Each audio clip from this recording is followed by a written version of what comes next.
go ahead and open your vocabulary notebook to, let's see, this is the last of the 3 chapters, so go ahead and open to the page in the reading section where you did the vocabulary for chapters 13 and 14, and we're going to add chapter 15 vocabulary underneath. So make sure that you have, that you've drawn a line underneath the words for chapter 14.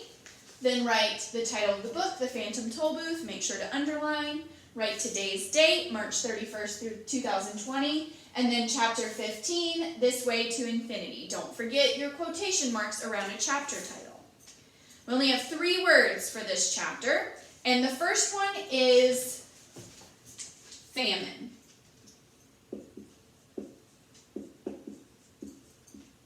In case you can't see it, that's F-A-M-I-N-E. Famine. And famine is a noun, and it means an extreme scarcity, which means it's hard to find, an extreme scarcity of food. So if we wanted to use it in context, we can use that right now. If people keep hoarding food or buying all the food, we may have a famine. Remember, it means an extreme scarcity of food. Okay, number 2 is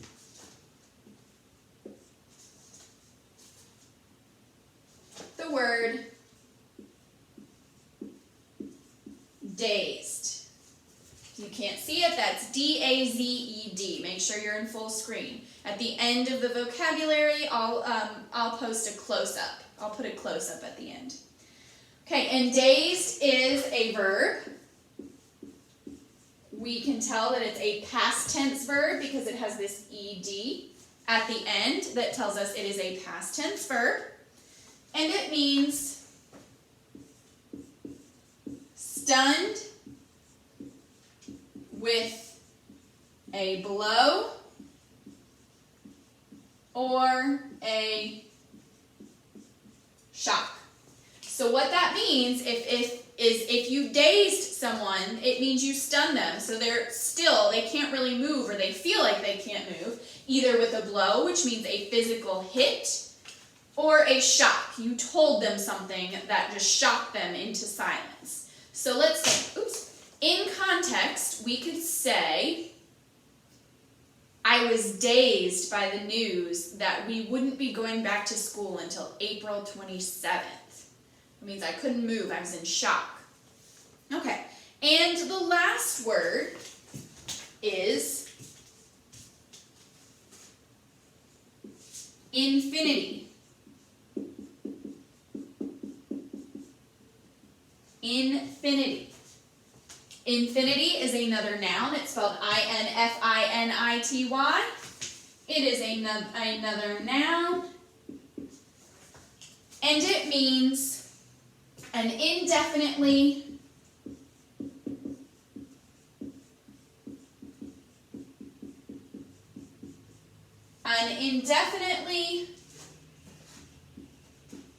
large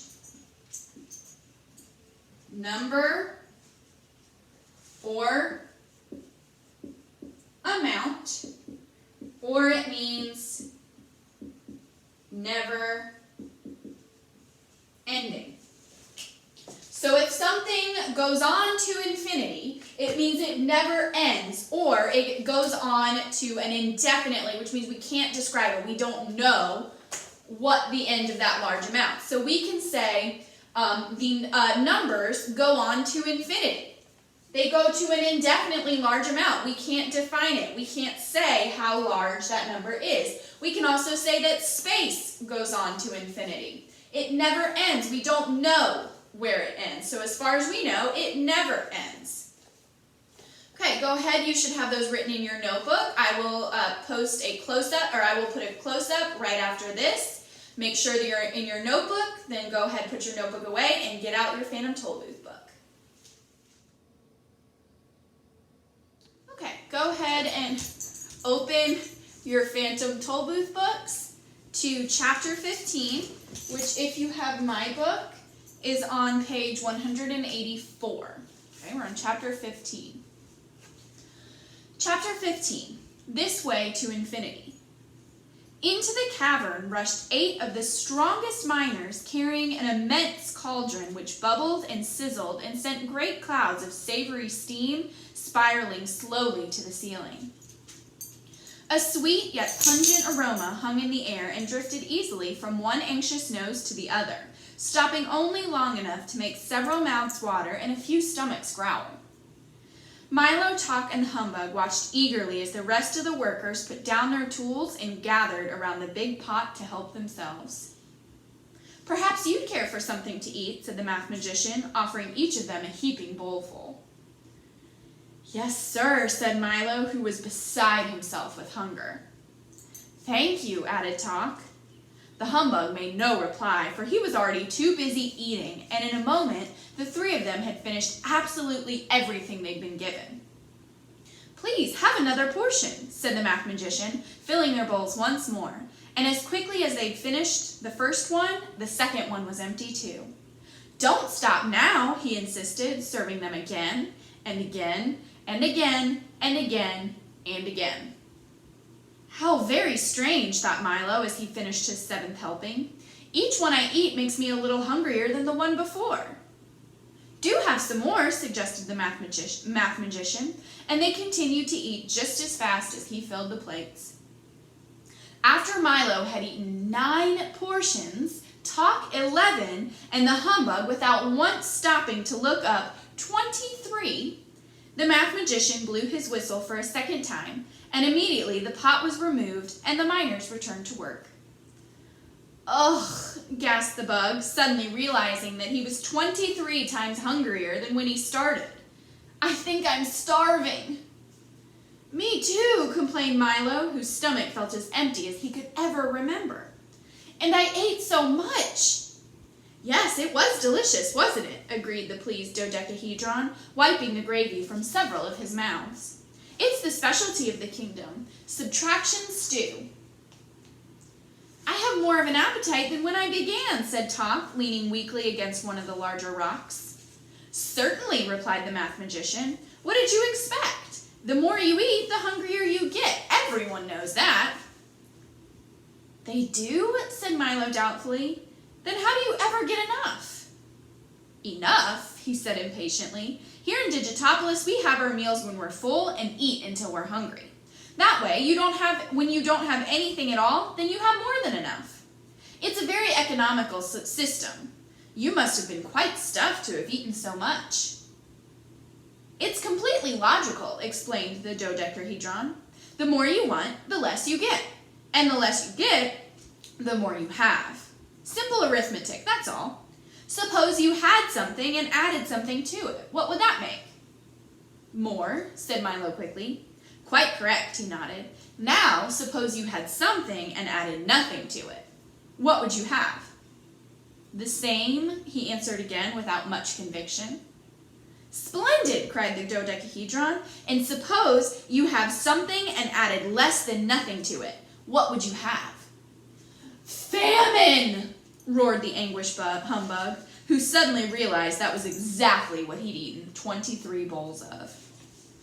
"It's not as bad as all that," said the dodecahedron, from his most sympathetic face. "In a few hours you'll be nice and full again, just in time for dinner." "Oh dear," said Milo sadly and softly. "I only eat when I'm hungry." "What a curious idea," said the math magician, raising his staff over his head and scrubbing the rubber end back and forth several times on the ceiling.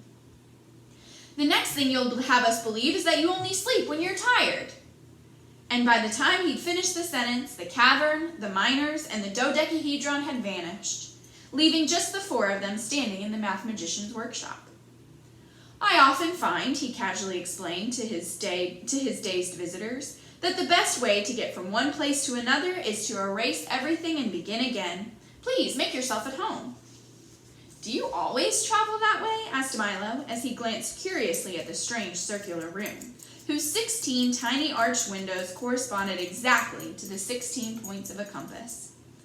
Around the entire circumference were numbers from 0 to 360, marking the degrees of the circle, and on the floor, walls, tables, chairs, desks, cabinets, and ceilings were labels showing their heights, widths, depths, and distances to and from each other.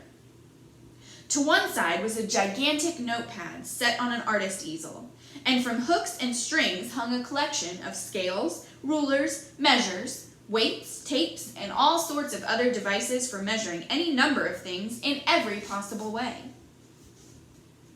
"No, indeed," replied the math magician, and this time he raised the sharpened end of his staff, drew a thin straight line in the air, and then walked gracefully across it from one side of the room to the other. "Most of the time, I take the shortest distance between any 2 points.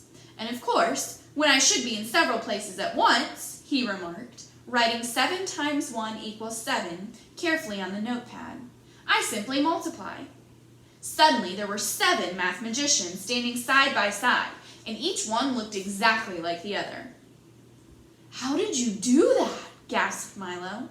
"There's nothing to it," they all said in chorus, "if you have a magic staff." Then 6 of them canceled themselves out and simply disappeared. "But it's only a big pencil," the humbug objected, tapping it with his cane. "True enough," agreed the math magician, "but once you learn to use it, there's no end to what you can do." "Can you make things disappear?" asked Milo excitedly. "Why, certainly," he said, striding over to the easel. "Just step a little closer and watch carefully." After demonstrating that there was nothing up his sleeves, in his hat, or behind his back, he wrote quickly, 4 plus 9 minus 2 times 16 plus 1 divided by 3 times 6 minus 67 plus 8 times 2 minus 3 plus 26 minus 1 divided by 34 plus 3 divided by 7 plus 2 minus 5 equals... Then he looked up expectantly. 17! Shouted the bug, who always managed to be first with the wrong answer. "It all comes to 0, corrected Milo. "Precisely," said the math magician, making a very theatrical bow, and the entire line of numbers vanished before their eyes. "Now, is there anything else you'd like to see?" "Yes, please," said Milo. "Can you show me the biggest number there is?" "I'd be delighted," he replied, opening one of the closet doors. "We keep it right here. It took 4 miners just to dig it out." Inside was the biggest 3 Milo had ever seen. It was fully twice as high as the math magician. "No, that's not what I mean," objected Milo. "Can you show me the longest number there is?" "Surely," said the math magician, opening another door. "Here it is. It took 3 carts to carry it here." Inside this closet was the longest 8 imaginable. It was just about as wide as the 3 was high. No, that's not what I meant either," said Milo, looking helplessly at Talk. "I think what you would like to see," said the dog, scratching himself just under 4:30, "is the number of greatest possible magnitude." "Well, why didn't you say so?" said the math magician, who was busily measuring the edge of a raindrop.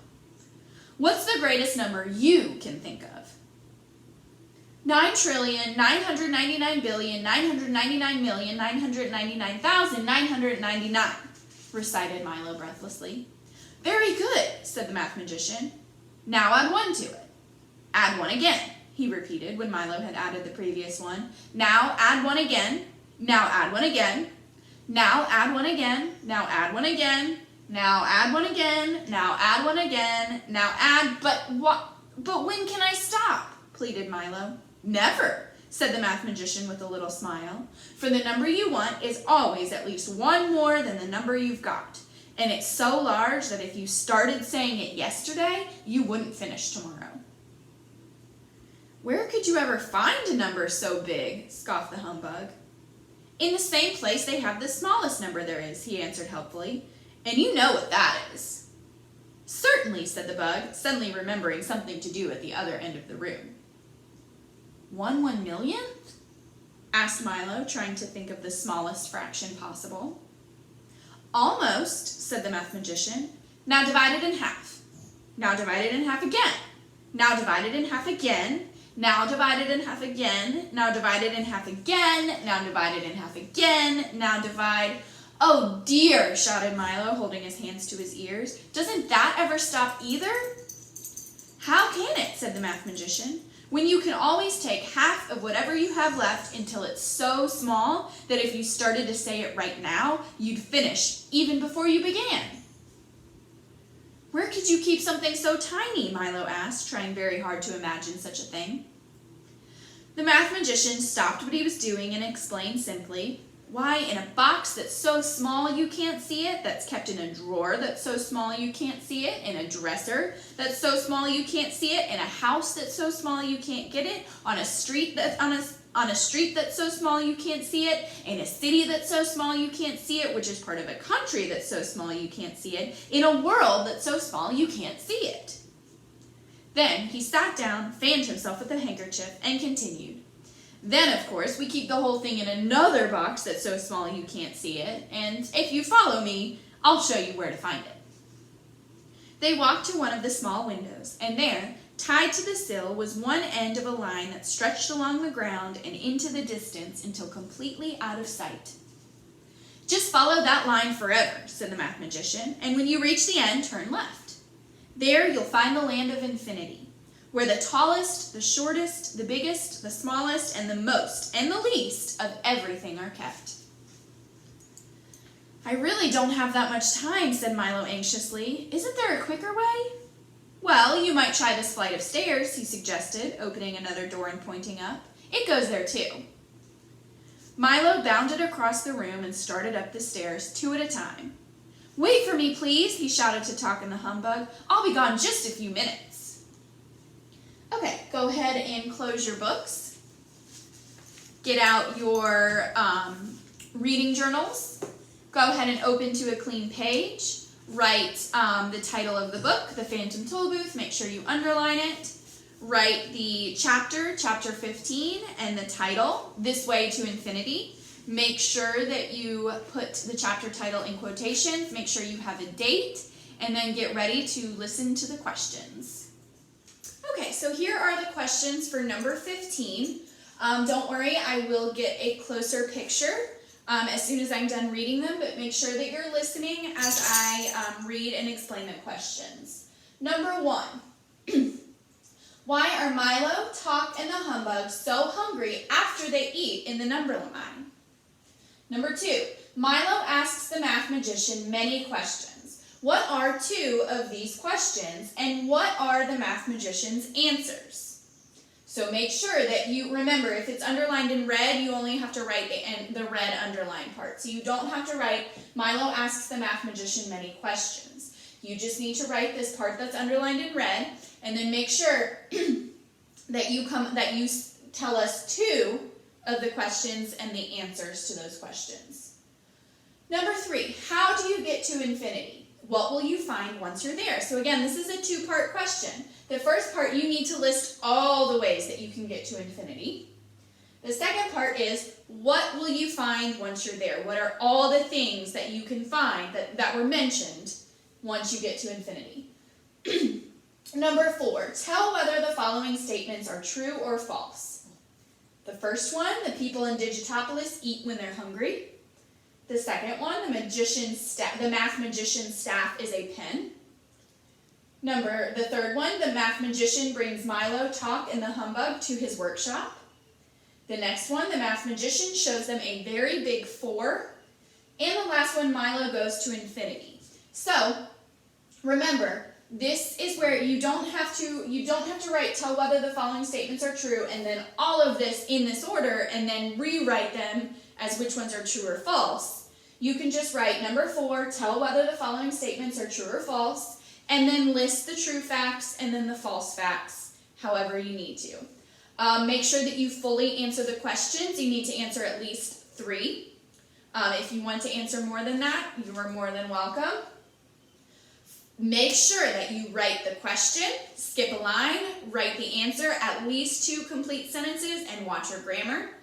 Skip a line, the next question. You can do any questions you want in any order you want. Just make sure you answer at least 3 questions Answer them fully with at least 2 complete sentences. You may need more, and watch your grammar. Of course, you can have your English notebook out while you work on this if you need to. Okay, go ahead and do that right now. Okay, once you're done writing in your journal, or later today, but at some point today after you're done writing in your journal, answering the questions in your journal, you need to get out yesterday's packet. I don't have that with me to show you exactly, but make sure you get out yesterday's packet, Monday, March 30th, because remember, we're a day behind on reading for this week. So get out Monday's packet and open to the homework, the vocabulary study. Remember, on one side is the vocabulary study, and then on the other side, let's see if I can get it. On the other side is the comprehension page. For the vocabulary study, you do have or you have to write your own sentences. Remember, you need to write sentences so that it is clear that I know that the reader knows what you mean. Like for the word immense, you can't just say the rock was immense, because that could mean anything. That could mean it was hard, that could mean it was small, that could mean it was slimy, whatever. You have to have some kind of detail that tells me that you know what it means. Like you could say, the rock was so immense, I couldn't pick it up by myself. Now, don't use that example. Just make sure when you are making these sentences that you are adding enough detail so that it's clear what you mean. Don't just say, the rock was immense, or something like that. Add some detail so that it's clear you know what it means. Then on the back, for the comprehension, you have multiple choice, short answer, and long answer. Remember, short answer needs to be 2 to 3 sentences. Long answer needs to be 3 to 5. Then you need to choose one of the a little extra, just one, and you need to answer it. They are considered short answer, so you should have 2 to 3 sentences for the a little extra. If you want to answer both, you may. You will get some extra points, but you only have to answer one. Okay, if you have any questions about today's lesson, make sure to Skype or FaceTime me. Now I'm going to go ahead and post a close-up of the questions so that you can answer and then get started on your journal. And then either right after or later today, go ahead and work on the vocabulary and comprehension homework.